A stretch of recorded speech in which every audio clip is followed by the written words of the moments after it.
Welcome to Hub Dialogues. I'm your host, Sean Speer, editor-at-large at the Hub.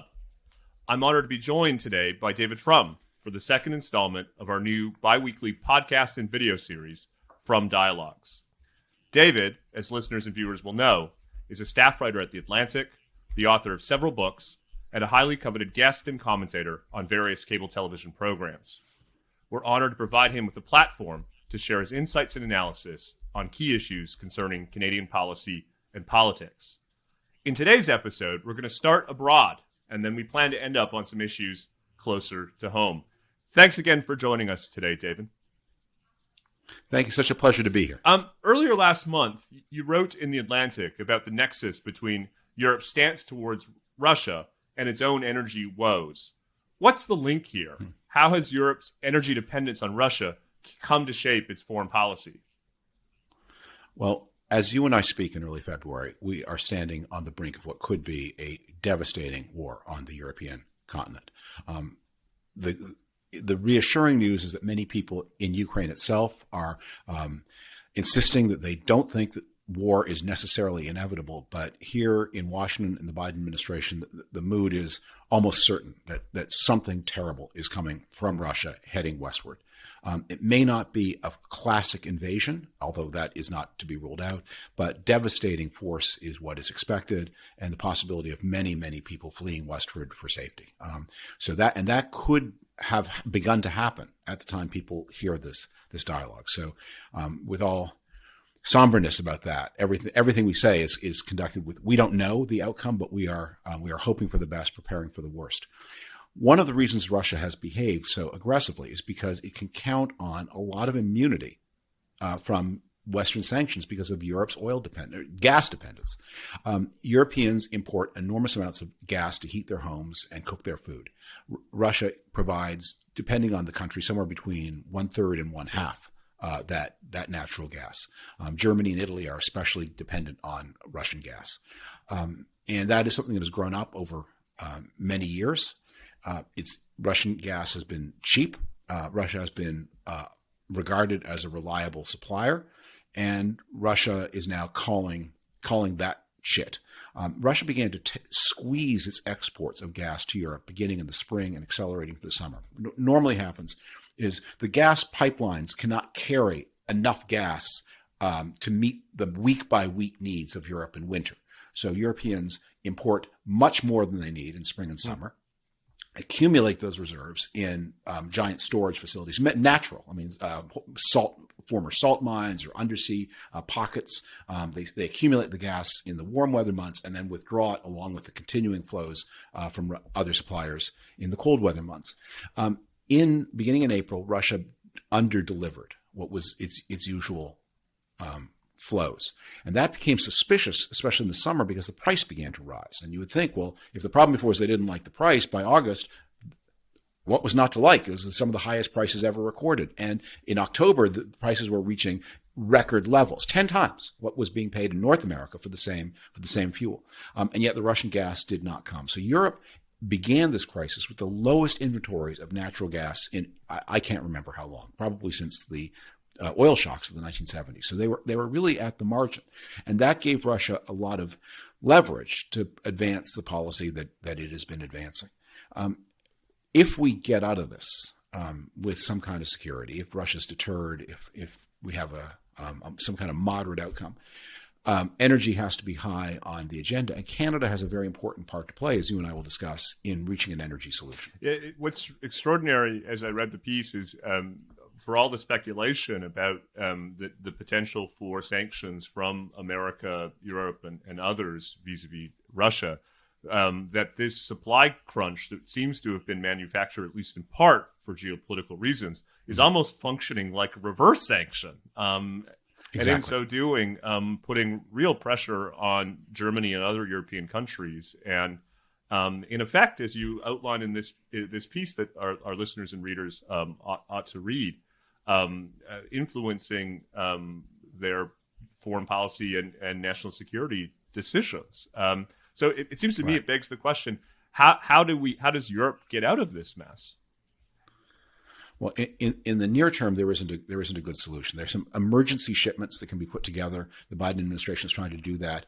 You can move liquid natural gas across the oceans to Europe, and there is liquid natural gas from the United States, from Canada, from Nigeria, from the Middle East, especially Qatar. The problem is liquid natural gas. Gas is sold on contracts, and so the gas is spoken for, and it's expensive to store. So most suppliers produce enough to meet their contracts. So at any given time, there is not a big amount of excess inventory that you can call forth. And with liquid natural gas, unlike gas from a pipeline, you can, and yes, the Russians could, or the Algerians who also are on a pipeline, they could increase production, and the Algerians seem to be cooperating. But getting more liquid gas over the ocean is more difficult because your constraint is not just the gas. The problem is you have to take gas and smush it into tiny little pockets that liquefy, and that takes big facilities, and they're very expensive. You'll read that there's been a lot of argument about Europe building facilities to receive the gas, but the true long-term constraint is the facilities on our side of the ocean to compress the gas. And the facilities to compress the gas are much more technologically complicated and much more expensive than the facilities to receive the gas. It's about 10-to-1 ratio. It's about $500 million to build a facility to receive gas, about $5 billion euros to build a facility to compress the gas. And then there's some other problems, which is that Asia needs more and more gas. So this is where Canada comes in an important way. Because the Americans have been supplying Asia, and Canada has not, because Canada doesn't have a pipeline yet that can reach across Canada to a port to put stuff on boats to Asia. When the Prince Rupert, there's a facility being built in Prince Rupert. I understand it's in British Columbia, that it's nearly finished, but the pipeline has been interrupted by protests and illegal activity. And completing that pipeline to Prince Rupert is the most important thing probably Canada can do for global security.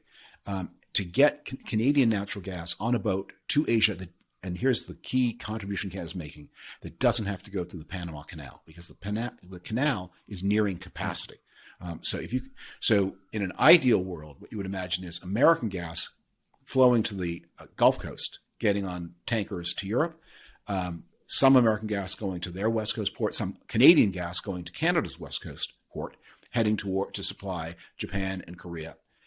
And I want to say one more thing. I know I've given you a long answer. I'm going to anticipate what people are going to say, which is, what about climate? And I've been writing about this issue for a long time. I'm very seized of the climate issue. But gas is a crucial transitional future. The climate future has to be nuclear plus renewables. But gas is the way to get there. And if we don't use gas, the real world alternative to more gas is not more renewables, it is more coal. And that's what you've been seeing happening in Europe and especially in Germany over the past 5 years. It's such an important point, David. And we're seeing that debate play out in Canada between those who want to use our pre-existing oil and gas resources as a transition to a net zero emissions future, and ones that wants to shut down oil and gas production now, today, without a sufficient plan for what comes next. Let me just come back, though, to some of the key ideas in your article and that you just outlined here. One of the things that struck me in reading your essay is the interrelationship between energy policy and foreign policy and national security. In Canada, there's a tendency to think about these issues in isolation. To the extent that energy touches on other policy areas, as you say, it's now part of the climate change paradigm. But we don't tend to think about Canada's oil and gas resources on one hand and its interrelationship with our national interests or foreign policy considerations on the other. Do you want to just reflect on the need for Canada to have a kind of more integrated view of its national interests and its broader foreign policy agenda? North America sits on top of a giant sea of gas. And this is a pretty new phenomenon, that the United States has only been a net exporter of natural gas since the second Obama term. And Canada has still only begun to develop its natural gas resources. The action for a long time was in oil, not gas. The good news is the developed world seems to have reached. Remember when people talked about peak oil back in 2007 and 8? They meant that there would come a day when the world would not be able to produce any more oil. Well, that's never going to happen. But there is going to be peak oil, and that the world is going to reach the peak of its interest in consuming oil. And in the developed world, it looks like that's coming sometime in the current decade. We hit peak coal in the first decade of the 21st century, and we're going to hit, at least in the developed world, peak oil in the 2020s, when we're going to use less and less, not because there isn't oil, but because we're using less. We're using it for fewer things. And we have had this extraordinary renewables development. That is a tremendous boon. But people need, and Canadians, when they think about this, need to understand both the potential of renewables, but also the limit. Because the big problem with renewables is their energy is not available on man's timetable. Their energy is available on God's timetable. When the sun is shining, there's a lot of solar power. When the wind is blowing, there's a lot of wind power. But when those things are not happening, and people want power, what do you do then? And that's why there is no separating renewables from other steady, more controllable sources. Mm-hmm. Nuclear is a great source because nuclear human beings can control. Hydropower, although when we get the ability to develop more of it in northern Canada, for example, that is controllable. But the renewables aren't. And gas, of course, is the ultimate controllable fuel. And so you've got to join your renewables to something else. And gas is especially powerful because it's a fuel that is not only producing electricity, but that can heat homes. And Canada is going to have to find some way to get its gas to the world, or else see the world using more coal. And last thing with this, I really urge people to think about this as a global and not a developed world problem. And to understand, we are on the way to the majority of the world's coal being burned in China. India gets 3/4 of its power from coal. So we have to have solutions where India and China get offered better possibility. I mean, there's going to need to be a little bit of an iron fist. They're going to need to be threatened with carbon tariffs if they don't decarbonize. We will lock your products out of our markets if they are produced in this way. But there has to be a hand of welcome and we have solutions for you because China's energy poor. Nuclear, we should be welcoming it if China develops more nuclear power plants. We should be welcoming it if India develops more nuclear power plants. But they're going to need gas, and they're going to need it probably from North America. And I think a part of that equation will require some type of agreement globally on an accounting mechanism with respect to emissions that enables exporters like Canada to recognize the global contribution it's making to emissions reduction by exporting its cleaner and lower emitting forms of energy. I have you here, David. You've thought deeply about global affairs and foreign policy issues, and I would be remiss if I didn't ask you a question that I've long wanted to ask someone of your expertise and pedigree. The Russia-Ukraine issue is really another example of Vladimir Putin shaping geopolitics and global developments. Yeah. And I've often wondered what's behind that. Why does Putin in particular and Russia in general seem to play such an oversized role in the world? Is it the country's nuclear capacity? Is it there are historic explanations? This is a country with a GDP per capita of barely $10,000, yet it just looms so large in the world and on these issues of geopolitics and global security. What's behind that? Is he the best poker player in modern history? Think of it this way: the Russian GDP, total GDP in Russia, is about the same, a little less than total GDP in Canada. Now, if someone were to propose Canadians, I've got a plan for the Canadian future. Why doesn't Canada become an international rogue state, constantly threatening its neighbors? Canadians, I don't think that looks like a promising choice. But when you compare and contrast Russia and Canada, you see the differences, which is Russia is, it may be poor, but it is a highly populous country. And it's surrounded by smaller countries that may be richer but are much less populous. It retains a willingness to use violence, which its neighbors don't have. And if you've ever played any of those children's board games, you understand there's a lot of power that comes from being in the corner of the board. And they, as a Eurasian power, they're in the corner of the board. That yes, they are in some abstract sense between Germany and China. But as a practical matter, they bound Europe on the eastern side, and they are by far the most potent state in their vicinity, and they also have a history. And the history is a particularly tragic one, because the history of Russia, the lesson they draw from their history, I think it's a false lesson, but it's a lesson they draw, is Russia has two choices, which is either be the victim of the aggression of others or aggress upon others. That Russia has never lived in any kind of stable harmony with the rest of Europe or the Middle East. It is in medieval times, it was the victim of these Mongol eruptions from Central Asia.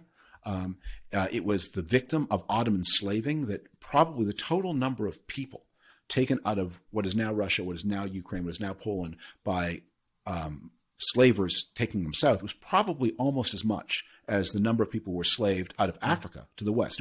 It happened over a much longer period of time, and of course there are no records. So whereas the transatlantic slave trade kept many records, so we can quantify the transatlantic slave trade better. But historians who look at it think, yeah, the Russians and Ukrainians and Poles and other peoples like that were slaved on an African scale over 1,000 years. And so the lesson they learned is you need you need to be the strongest cat on the block, or you will be victimized. And of course, people remember Hitler. They remember Napoleon. Russia was attacked by the Swedes before that, and by the Poles before the Swedes. So the Russian lesson from history is you're either bullying everybody to the west, or you're being bullied by others, and that's it. They have never worked out a system of foreign policy that allows them to live harmoniously as one European country among others. If I can just ask one final question about these issues before we move to wrap up with some discussion about issues closer to home. As you know, that Canada has strong ties to Ukraine. Thousands of Canadians have family and direct connections in the country. We've observed, of course, the Biden administration's the limits on the Biden administration in terms of supporting Ukraine in the current context. Do you have any thoughts or advice on how Canadian policymakers should be thinking about Russia's aggression to Ukraine?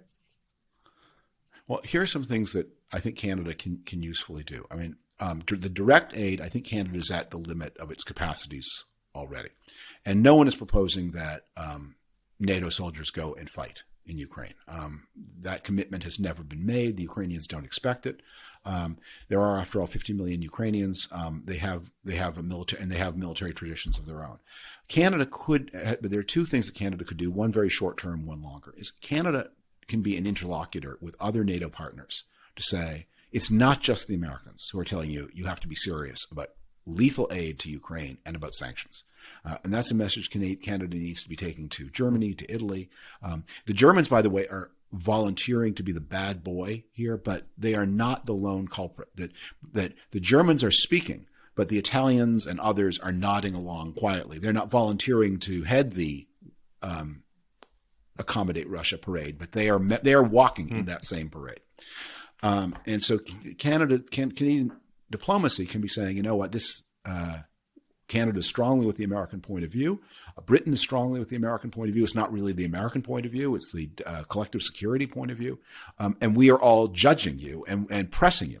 And then the second thing over the medium term is finish the pipeline to Prince Rupert. And I don't know how it became acceptable in Canada that when a decision is made in a legal way, when work begins, that small bands of people with private grievances can use violence to stop work, and that is just a normal cost of doing business in Canada. That cannot be acceptable. And if you're impatient with the truckers in Ottawa, if you don't like these anti-vaxxers in the United States, if you mistrust those people who come to American polling places bearing firearms to threaten people who vote the way the firearm bearer thinks the wrong way, you should feel the same way about people who stop legal roads, legal pipelines. It is private violence for a private quarrel, and it should never be tolerated. That's a great point. We'll continue to monitor these issues, but I think viewers and listeners are hearing from you just the importance of thinking in an integrated way about domestic and foreign policy, and in particular in this case, the role that energy development can play in actually advancing the country's foreign policy goals. If we can just wrap up closer to home, we're having this conversation days following the sacking of Conservative Party leader Erin O'Toole by the Parliamentary Caucus. In the coming days and months, the party will be thrown into a leadership race. I won't ask you to weigh in on matters of internal politics, but there seems to me to be some parallels to where the Conservative Party of Canada finds itself today and where the Republican Party found itself post-2008. One of my favorite books that you've written, David, is your book Comeback in 2009, in which you outlined a renewed agenda that spoke to the interests, needs, and aspirations of working-class voters. And you called on the party, in effect, to go through a process of renewal that we now know in hindsight wasn't heeded, and the outcomes of that are still manifesting themselves. So just at a big picture level, what advice might you share from the experience within Republican politics from, say, 2008 to the present, and what should Canadian Conservatives take from that experience? I think that the most important thing Canadian Conservatives can learn from watching the United States is the difference between the way the Conservative Party of Canada and Canadian parties generally function from their American counterparts. In the United States, politics it's a two-party system. The politics are very tribal. So if conservative Republicans can gain control of the Republican Party center, they can fence in the less conservative Republicans. They can count on them to find the Democrats so unacceptable that they will go, and vice versa. So that if you can grab the center, you can command the whole organization. That is not true in Canada, and that has been proven again and again and again, because it's a multi-party system, because politics are less tribal. As Preston Manning discovered, and as Brian Mulroney discovered before him, if the what are we going to call them? The suburban, the Ontario Conservatives, if they don't heed the legitimate interests of Western Conservatives will walk. But also vice versa. If Western Conservatives try to say, our ultra-libertarian politics, no vaccination, no mandates, we're going to try to foist that on the whole party, the suburbs in Ontario can walk in a way that doesn't happen in the United States. So one of the differences in the United States, the Democratic Party is a big, messy coalition, and the Republican Party is a smaller and more cohesive bunch. In Canada, it's the other way around. I mean, the Liberals are now the more cohesive. They are the party of the downtowns, of people with a lot of education, of knowledge workers. They are people. My guess is you bring any 6 Liberals together, and you're going to see people who have a lot more in common than they have dividing them. The Conservative Party in Canada functions the way the Democratic Party does. It's a much messier coalition, and people are distracted by that because it's less ethnically diverse than the Liberals, but it is more geographically diverse, more socioculturally diverse. And so managing that is a real problem. And so that means everyone has to, and this has always been the Canadian excellence when Canadian politics is done well, you're like Charlie Chaplin playing the waiter, taking a lot of plates through the revolving door, and you can't afford to drop them. So this is true for any party leader, but especially for a Conservative Party leader. You have to be unity-minded, and you have to remember how broad your coalition is and how broad the coalition you want is, because the coalition the Conservatives have got is not broad enough. It needs to be broader still. And the good news is that because of the incredible success of Canada at preserving its middle class and at making us integrating immigrants in an effective way, the ethnic divisions are much more traversable than in the United States. That it is very easy to imagine a substantial recent immigrant descended bloc within the Conservative Party. It's not as upsetting or shocking to imagine them crossing that line. Mm-hmm. But managing that is very, very challenging without writing off anybody. But as Preston Manning discovered, and as Brian Mulroney discovered, you can't govern from the center and expect everyone else to salute. May I just pick up something you said, David? You talked about the need for the Conservative Party of Canada not simply to sustain its core base of supporters, but to build on it if it wants to compete in national elections. Are there any ideas or issues that you think could form the basis of what one might describe as a sort of 50% plus one conservatism, one that seeks to expand the party's reach with new and different voters? Well, I think the conservatives actually have identified the issue. They just haven't got the key to turn the lock, and that issue is home ownership. And Pierre Poilievre has talked a lot about this. This is a potent issue. Canada is a highly urban society, and at any given moment, it's some of the urban centers are doing a better job of producing employment than others. So sometimes Montreal is at the forefront, other times not. So right now it's what Toronto and Vancouver, Calgary recovering, Montreal lagging. So the job employment centers are comparatively few, certainly compared to the United States. And so that idea that, well, I don't like it here in San Francisco, I'll move to Denver or to Austin. It's harder to do in Canada. And so the affordability of housing, where the jobs are, is a huge issue. And it ties to everything else. It ties to family formation. It ties to people's optimism about the future. So finding policies to build a nation of homeowners. Now, the homes don't have to be on the ground. They may be stacked in the sky. And you have to find ways to make that work. And that means thinking creatively about, do daycare centers have to be in different buildings than where the homes are? Why can't daycare centers be in the same building as the homes? And that involves zoning laws, but and other kinds of issues. But think if you could take an elevator to daycare rather than walk through the slush and snow, that would make a lot of difference to people's lives. Those are the kinds of issues that, but the home ownership is issue one for a party of the center right in Canada. Well, why don't we wrap up there, David, and maybe we can take that up in another episode, because I think you're right. Not only is it a politically potent issue, it's one with deep economic importance, because, as you say, our major urban centers are major sources of investment and employment and opportunity. And if housing unaffordability becomes a brake on that economic activity, it will have national consequences.